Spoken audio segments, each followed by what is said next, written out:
অপেক্ষার অবসান। অবশেষে যাত্রা শুরু করলো বর্তমান পৃথিবীর সবচেয়ে বড় জাহাজ আইকন অব দ্য সিজ। চলন্ত অবস্থায় জাহাজটিকে দেখলে মনে হবে যেন সমুদ্রের বুক চিরে এগিয়ে চলেছে আস্ত একটা শহর। পৃথিবীর সবচেয়ে বড় ওই ক্রুজ শিপটির আয়তন প্রায় 4টি ফুটবল মাঠের সমান।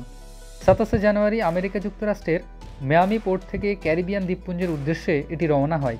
টাইটানিকের চেয়ে 5 গুণ বড় 20 তলা ফুট উঁচু এই জাহাজটিতে রয়েছে 15টি রেস্তোরাঁ, 7টি swimming pool, park, fitness centre, চমকপ্রদ ওয়াটার স্লাইড, ক্যাসিনো। অর্থাৎ বিনোদনের কোনো খামতি নেই ক্রুজ শিপটিতে। 1196 ফুট দৈর্ঘ্যের আইকন অব দ্য সিজের ওজন প্রায় 2,50,000 টন।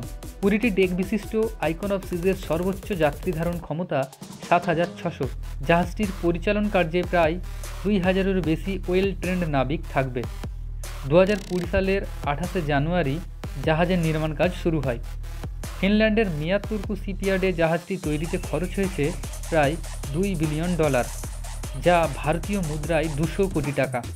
জাহাজটি রয়্যাল ক্যারিবিয়ান গ্রুপের মালিকানাধীনে রয়েছে, আর এটিকে স্পন্সর করেছে জনপ্রিয় ফুটবলার লিওনেল মেসি। এক রাতের জন্য এই ক্রুজ শিপটিতে যাত্রী পিছু খরচ হবে ভারতীয় মুদ্রায় 1 লক্ষ টাকা থেকে সর্বোচ্চ 12 লক্ষ টাকা পর্যন্ত।